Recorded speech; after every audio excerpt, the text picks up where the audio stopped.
would like, if I may, to take you on a strange journey. Hello, everyone, and welcome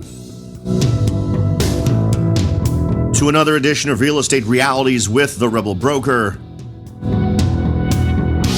My name's Robert Whitelaw, and I am the Rebel Broker. Licensed real estate broker in the state of California, member of the National Association of Realtors.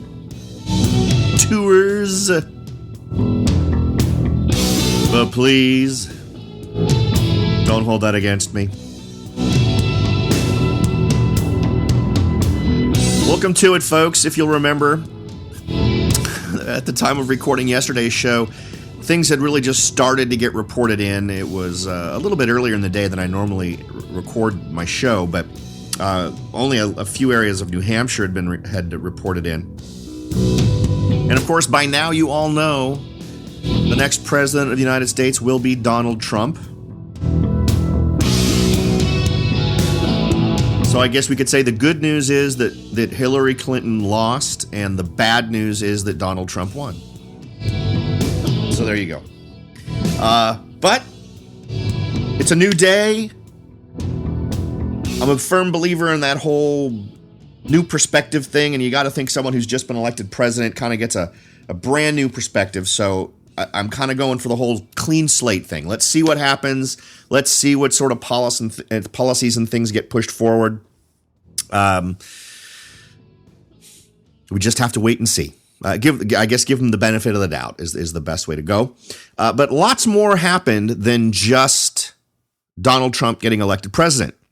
We also saw an awful lot of interesting political moves in terms of the Republicans holding on to both the House and the Senate. So that opens the door for a lot of things that were kind of iffy before. And there was an article that came out from Housing Wire that I thought would be good to review. Now, we've talked about a couple of these things before, but now that the political landscape looks as it does, I think a lot of these things relating to real estate are far more likely to happen. So I thought we'd run through this article from Housing Wire and just get a feel for it. Let's see. The Housing Wire, as we talked previously, wrote that one of the main changes could come at the Consumer Financial Protection Bureau. That's the regulatory agency championed by Senator Elizabeth Warren, one of my personal favorites, and born of the Dodd Frank Wall Street Reform Act. Even before this election, there were already Republican-led, and we've done shows on this, there were Republican-led efforts underway in Congress to change the structure of the CFPB or to eliminate it entirely and repeal Dodd Frank. So these are actually gears that are kind of already turning in Congress. And I think the probability of these things happening is far more likely now. It went from probably not a really good chance if Hillary Clinton won, or if the makeup of the House and the Senate had changed. But now that we've got this landscape, I think it's pretty clear that that's going to happen. The House Financial Services Committee Chairman, Representative Jeb Hensarling of Texas, introduced a bill in the House that would replace Dodd-Frank with a pro-growth, pro-consumer alternative that would bring significant reforms to the CFPB and much more. We talked about that at the time when he brought it up. We talked about the things they wanted to change, and we've talked about Dodd-Frank a lot since it was passed, simply because it introduced a lot of weird little wrinkles that were actually made it a little bit difficult to do business. It'll be interesting to see how far this gets. Now, the passage of that bill was relatively unlikely simply because under President Obama, it wasn't going to happen. Under President Clinton, I think it was equally unlikely. And there was a lot of thought that there'd actually be a change in the makeup of the House, and then that would kill it, right? It would derail it at the legislative level rather than the executive level. Quote, the bill, which passed out of the House Financial Services Committee in September, would, quote, end taxpayer-funded bailouts of large financial institutions, relieve banks that elect to be strongly capitalized from growth-strangling regulation, that slows the economy and harms consumers, and impose tougher penalties on those who commit fraud, as well as greater accountability on Washington regulators. At the time, Hensarling said that the Financial Choice Act, and if you want to see my previous show on this, just go to my website, therebelbroker.com, and do a search on Choice Act, and I believe we actually did a whole show just on that, would overhaul not only the CFPB and its leadership structure, but other significant regulators as well, including the Federal Housing Finance Agency, otherwise known as FHFA. And you know what? I'll put a link in the show notes for today's show so that you can find that stuff. And of course, I mentioned the show notes. You can find those at therebelbroker.com. In addition to that, you can enter into the $50 drawing for a Amazon.com gift card. Just click on the big red button at the top of the page titled Take This Survey to Support the Show. Give the same email address both times you're asked and you're entered. We've already done this twice, so we've given away a grand total of $100 so far in October and November. We're going to do it again in December. So if you enter now, you will be in the drawing for December. And then, of course, from the website, you can also go to the Support the Show menu. And if you have any purchases you're going to do on Amazon, do it through my Amazon store. You'll pay the exact same price you would have paid anyway. But by doing that, you support the show. And then you can also visit the I don't think that page is actually up yet, but I'm going to be putting a sponsors page up so that you can, if you are in the market for any of their services, take advantage of it using the links provided in my sponsors page, and then you'll be supporting the show that way as well. Okay, so according to the executive summary, the Financial Choice Act would actually change the name of the CFPB to the Consumer Financial Opportunity Commission and establish a new mission for the consumer watchdog of not only protecting consumers, but also ensuring competitive markets. Let's see. It would be replaced by a bipartisan 5-member commission, which is subject to congressional oversight and appropriations.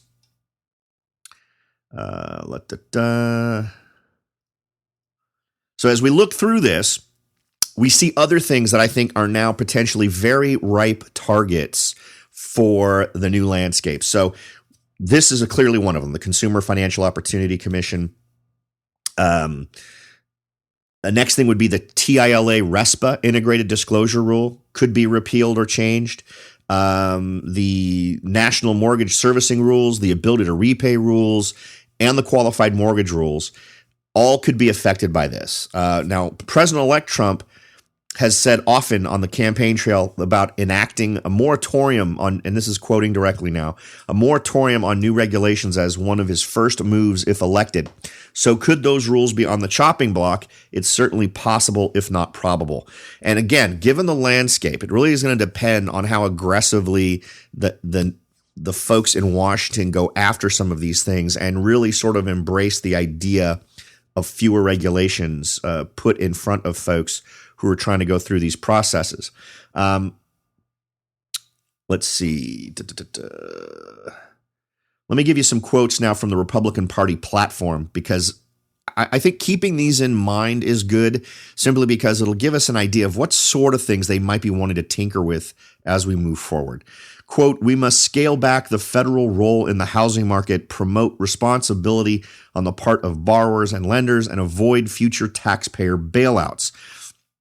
Now, those are several topics we've talked about before as it relates to how, despite the best of intentions on the part of, and you know, I don't think it's unfair to assume the best of intentions on the part of folks in government who thought that by doing X, Y, or Z, they would improve things, make things better, help people. And given what we should have learned the last time around with the last big downturn, we should realize that there is a cost for these things. There is a risk element involved. And when you start tinkering with the invisible hand of the market, when you start putting shackles on it and guiding it and pushing it and nudging it, you create problems that the market can't really react to, at least in a timely fashion. And then the way we responded to the problem by throwing more money, bailing folks out, these are all things that would be eliminated if they live up to this particular part of the Republican platform. Another element of their platform, quote, "Reforms should provide clear and prudent underwriting standards and guidelines on predatory lending and acceptable lending practices. Compliance with regulatory standards should constitute a legal safe harbor to guard against opportunistic litigation by trial lawyers." That sounds very reasonable to me. Of course, all of these things sound very reasonable when they're a bullet point item, but I'd love to see what specific things they would do that would address these sorts of things. We have an awful lot of rules and regulations. In fact, I don't know of an industry that's, aside from maybe folks who handle nuclear material, I can't think of a more regulated organization or group of folks than mortgage folks. And it takes on two flavors, right, in terms of not just the regulations that they have to jump through, but if they want to participate in the secondary market, the stuff that they need to do in terms of dotting I's and crossing T's and meeting various criteria so they can then sell their notes on the secondary market to our government-sponsored entities, right? So they become our problem if they default. It would be interesting to see how much they tend to chomp away at that. And that kind of brings us to the next point that I think could be far more impactful. They want to call for a comprehensive review of federal regulations, quote, especially those dealing with the environment, and make it, quote, harder and more costly for Americans to rent, buy, or sell homes. So in other words, they want to deal with any rules and regulations that make it harder or more costly for Americans to rent, buy, or sell homes. So I like that. I like the idea of chopping away at things that add unreasonable costs to the building of homes. Here in California, we have the Coastal Commission. Of course, that's a state organization, so there's not much we can do there. But there's all kinds of horror stories, and maybe I don't share them enough here. I come across them so regularly. But if you wanted to get a really good rundown on some of the crazy stuff that the EPA gets up to in terms of imposing their will on private property, you can check with the Pacific Legal Foundation. I'm a big fan of theirs. I check their site regularly for stuff, and I'm always reading just amazing stories of how folks' private property rights are being infringed unreasonably. Now, even if you are a huge fan of everything the EPA does and you believe that they should absolutely be able to have all of these different things that they can do, when you read some of these examples, you're going to realize it is an organization that has been unhinged from any sort of basis in reality. And to give you an example, there's a story up on the Pacific Legal Foundation where the EPA decided they could tell a private property owner they could not develop their land because they designated it as a wetland. And they weren't looking to build multiple homes. They wanted to build just their home on land that they bought. And the reason was because a puddle accumulated in rainy season and dried up for the rest of the year. And then that was the EPA designating that as a wetland, which was absolutely ridiculous and clearly a heavy-handed attempt to simply suppress any kind of development for whatever reasons the folks at the EPA wanted to do it. And this was something they were simply going to do. There was no legal recourse for the people. There was no notification. They simply just did it. And they started to retroactively impose penalties on these folks for stuff that they had already done and was still there because they'd gotten all the proper permits to start their work. It's ridiculous. It's an amazing horror story. And, to do that type of a story justice, I would love to get someone on the show from the Pacific Legal Foundation. Maybe I can reach out to them and see if someone would like to chat about it. But it's absolutely ridiculous. And so and I'm someone who believes in far less government in terms of them interfering with you and your private property. If you've lived up to all the rules, that should be it. You should be done. The government shouldn't be able to retroactively come and say, "Oh, you know what? We've decided you don't get to do anything with this property for some very trumped up reason." And there also needs to be a recourse for people to fight that kind of stuff. We're going to get into in a second another huge element here that I think could be profoundly impactful. The question is going to be on whether or not the political will exists to do it.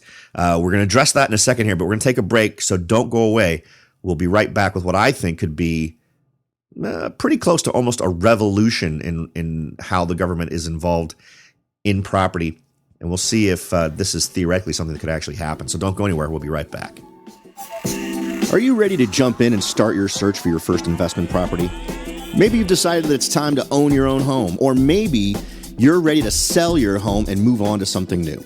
No matter what your goal is, the Rebel Broker can help. That's right. Aside from hosting this show, I am also the owner, broker of Whitelaw & Sons Real Estate Services right here in Silicon Valley. With over 25 years experience serving Silicon Valley, Morgan Hill, San Martin, and Gilroy, I or one of my great agents can help you achieve your goals in real estate. So if you're ready to look into taking that next step towards achieving your real estate goals, point your browser at www.soldbyrobert.com. That's www.soldbyrobert.com and get in touch. Let me show you how I will earn your business and your respect. Again, that's www.soldbyrobert.com, or you can call me at 408-852-0525. California Bureau of Real Estate ID 00984-909.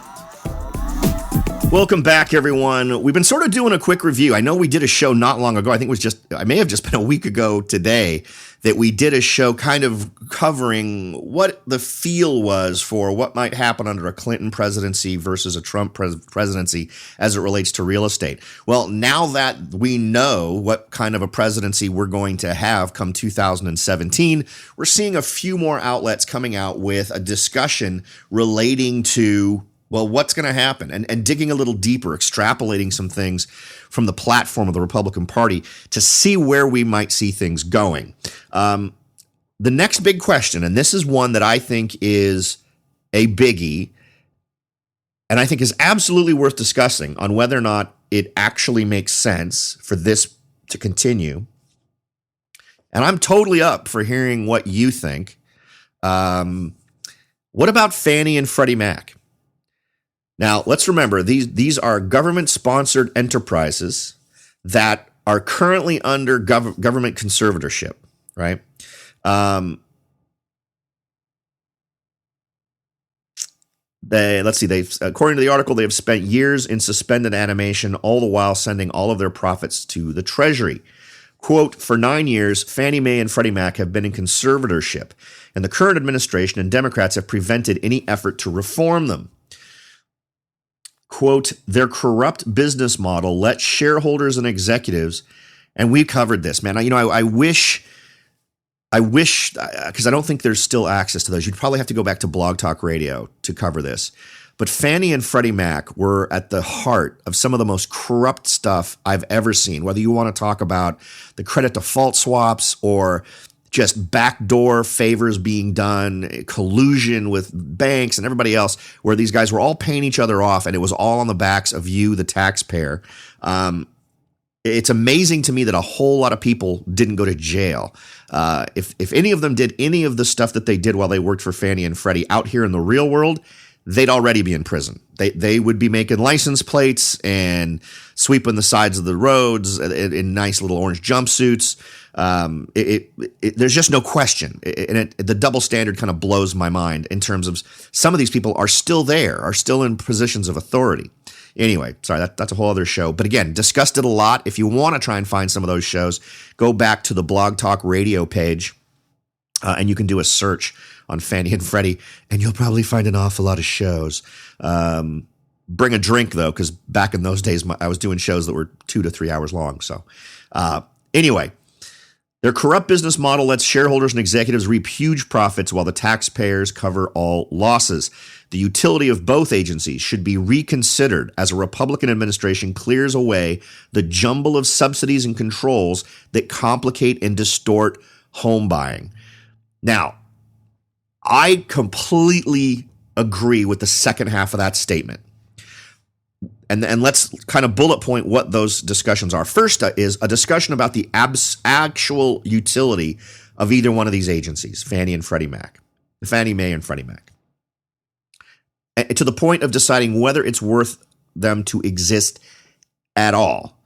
And of course, the jumble of subsidies and controls that complicate and distort home buying, that's the whole artificial buyer thing. That's the whole subprime borrower thing.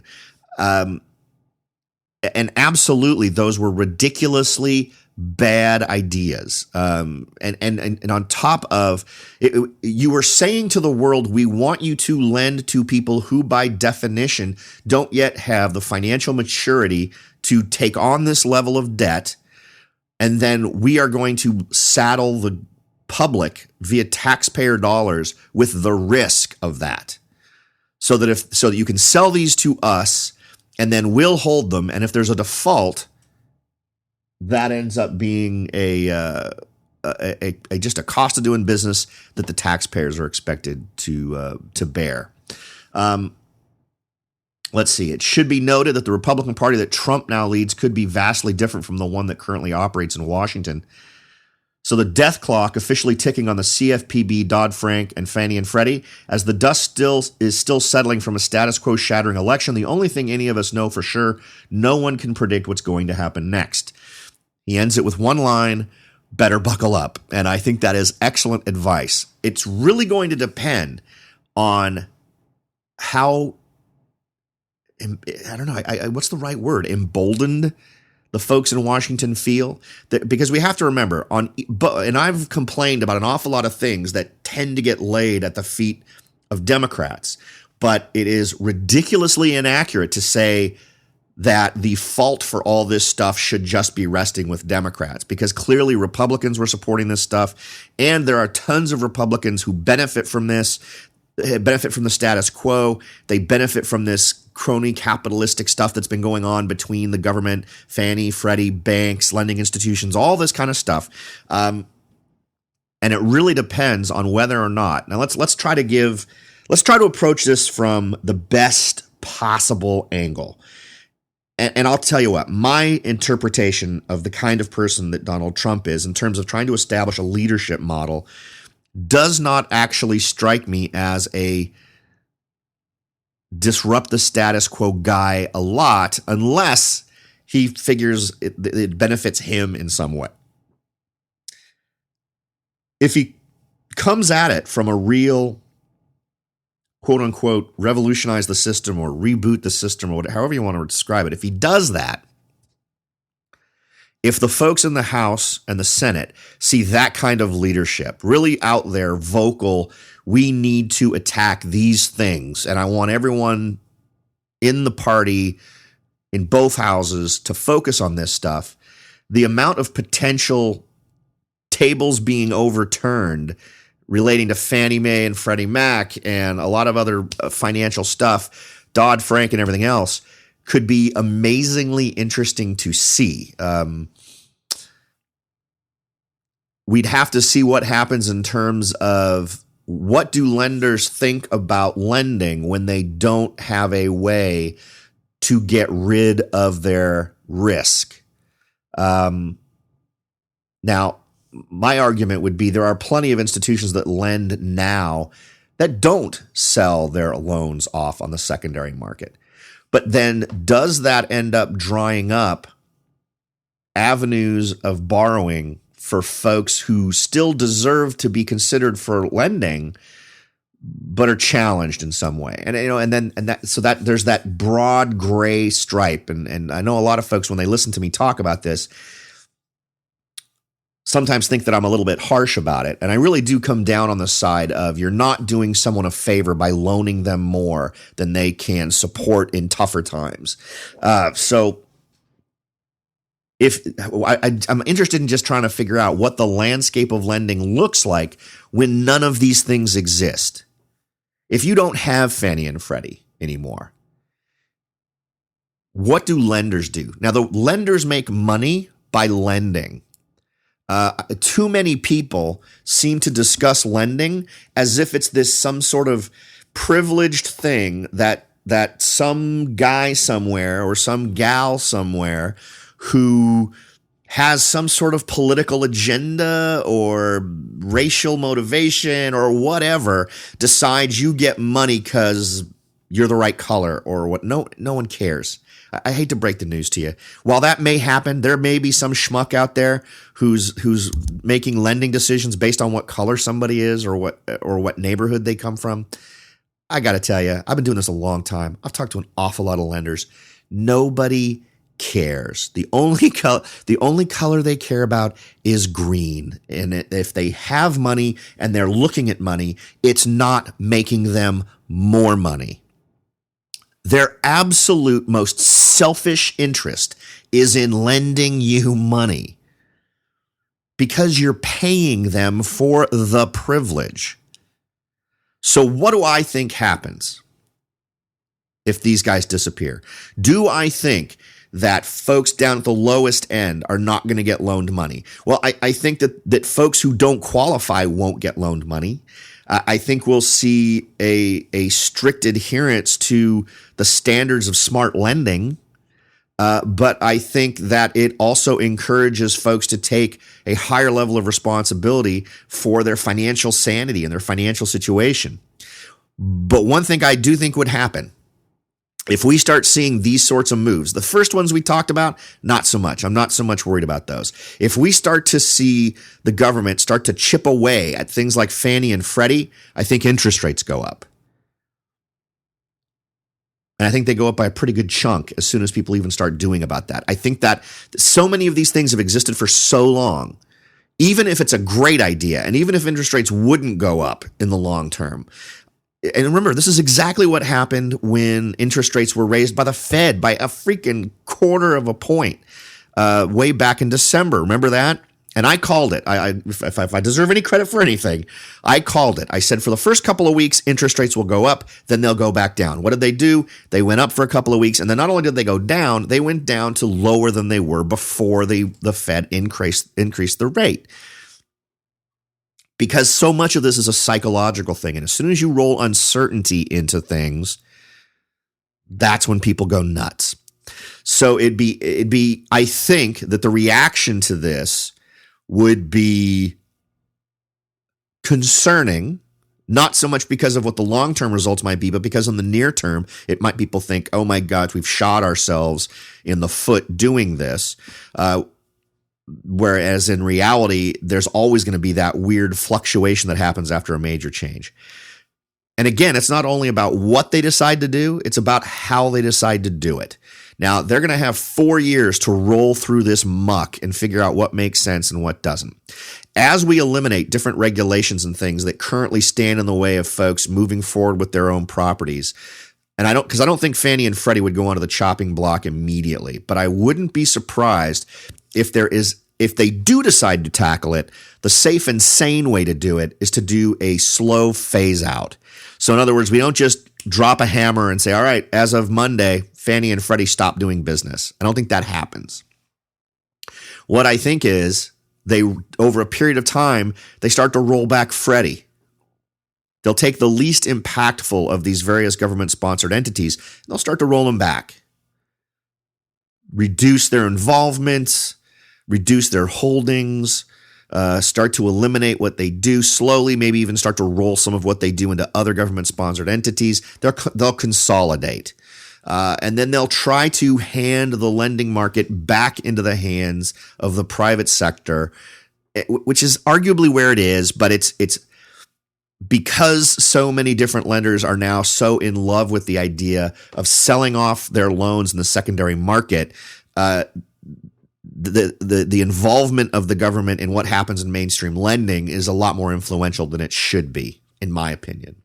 I think what happens when you start to get rid of this stuff, I think you start to see a blossoming of different lending products. I think folks start to get a lot more creative. Does it put into risk, though, the 30-year mortgage? I think it might.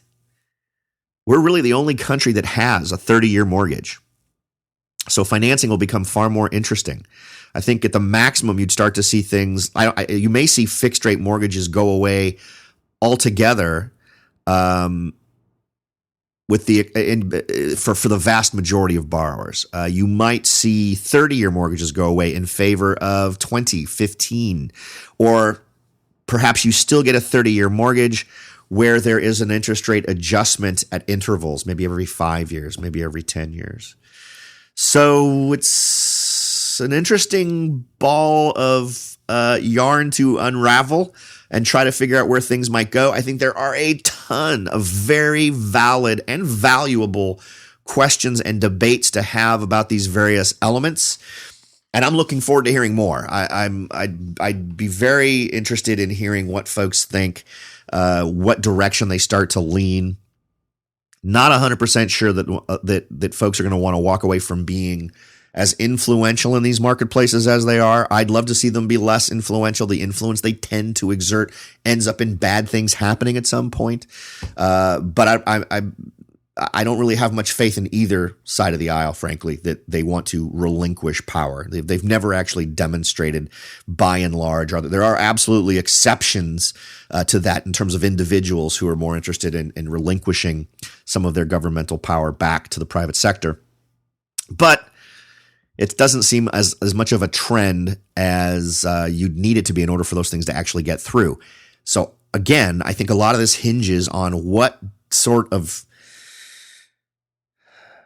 tempo does Trump set here? What sort of example does he set? Does he push for folks sort of doing government sort of doing a get out of the way move, get the hands out of, stop interfering with? Are those sort of the guiding points that he's going to push forward or not? It's going to be interesting to see what happens in the coming months, the first couple of quarters of 2017 after he takes the oath of office, and see what kind of stuff happens. And I'm hoping that he'll give some feedback to the rest of us on what he's thinking. I know there's other much larger political things that they're talking about tackling up front. We'll just have to see how those things pan out. All right, folks, I hope that was useful for you. I think as we move forward, we'll be able to get a little bit more insight into what we might be able to expect. A lot of it will probably come from seeing what the House and the Senate start thinking about. What buzz do we start getting from the politicians that are currently in place now that we know how the power is going to be distributed next year? Maybe we'll start to get a little bit of a preamble, maybe a little bit of a preview of what these folks are now thinking, given this layout, given the fact that they could get this through the House and the Senate and get it signed by the sitting president. What sort of things are they going to suggest? And it's an opportunity for folks to really take a lot of pressure off of buyers by getting a lot of these costly regulations out of the way of builders so that they can pass on those savings on to the folks buying the houses, and make it a lot more interesting business proposition for builders to build instead of having to roll through all these regulations and deal with that. All right, folks, thanks for spending your valuable time with me. I hope that this information repays you for that investment in time. Thanks again for listening. I'll talk to you all next time.